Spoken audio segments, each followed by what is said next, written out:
मैं इसको मुसलमानों के खिलाफ और हिंदुओं के खिलाफ नहीं देखता हूं। मैं इसको इस नजरिए से देखता हूं कि बिल के मेरिट को अगर एक बार किनारे भी रखें तो जब ये देश बना, जब ये देश आजाद हुआ, तो हम लोग के फाउंडिंग फादर्स ने जो कमिटमेंट्स या एक तरह का जो एश्योरेंस उन्होंने इस देश के अलग अलग वर्ग के लोगों को के लिए जो दिया, कहीं न कहीं अगर आप उससे डेविएट करते हैं तो आज की पीढ़ी के लोग या जो लोग भी आज इस देश में रहते हैं उनकी ये जिम्मेवारी है कि जो कमिटमेंट किए गए हैं हम लोग उसके प्रति ट्रूथफुल रहे। अगर उसमें अगर आप कोई चेंज कर रहे हैं, उससे कोई वर्ग प्रभावित होता है, तो निश्चित तौर पर इस तरह के कानून बनाए जाने से पहले उन वर्गों को कॉन्फिडेंस में लिया जाना चाहिए। वक्फ बिल से मुसलमानों का एक बड़ा तबका दे आर फीलिंग थ्रेटेंड। तो मुझे लगता है कि सरकार जल्दी में और कहीं न कहीं पोलराइजेशन वाली जो पॉलिटिक्स है उसको ध्यान में रखकर उसके मद्देनजर इस कानून को बना रही है।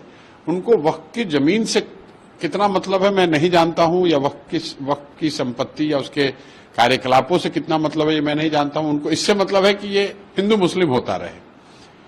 दूसरी बात इसमें यह है कि सरकार अभी लोकसभा में उनको मेजॉरिटी नहीं है और वो कानून अगर ला रहे हैं तो वो कानून इसलिए बना पा रहे हैं कि नीतीश कुमार जैसे लोग सरकार की मदद में खड़े हैं। क्योंकि अगर नीतीश कुमार जैसे लीडर लोकसभा में इस बिल के पक्ष में वोट न दें तो किसी भी हालत में सरकार ये कानून नहीं बना सकती है। भाजपा वाले लोग तो मुसलमानों को अपना वोटर नहीं मानते हैं, उनको अपना समर्थक नहीं मानते हैं। एक तरीके से राजनीतिक खींचतान और लड़ाई ही है।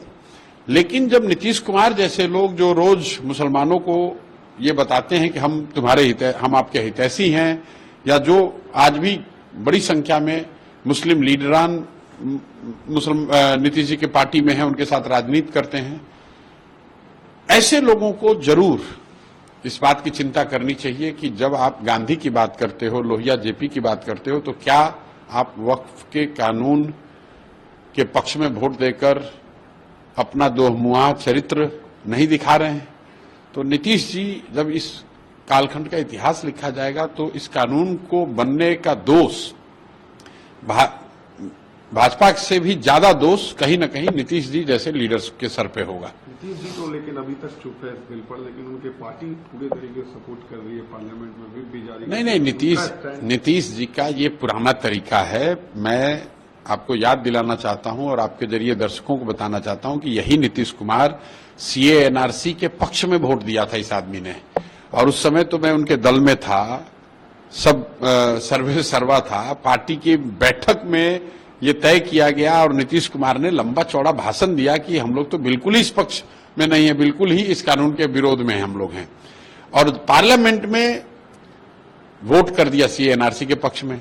मैंने जब आकर नीतीश कुमार को सामने से कन्फ्रंट किया तो नीतीश कुमार ने ये कहा कि भाई आप बाहर, बहुत पत्रकारों का जामवाड़ा था उस समय, तो कहा कि आप जाकर बाहर बोल दीजिए कि बिहार में ये बिल लागू नहीं होगा। वो तो हम दौरे पर थे और लोकसभा में सब नेता लोग कैसे वोट दे दिया हमको पता ही नहीं चला। उस समय मुझे लगा कि ये व्यक्ति किसी का नहीं है, ये भाजपा का भी नहीं है, न मुसलमानों का है।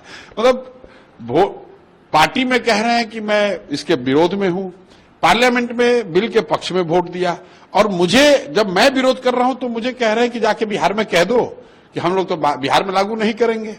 तो हर वर्ग को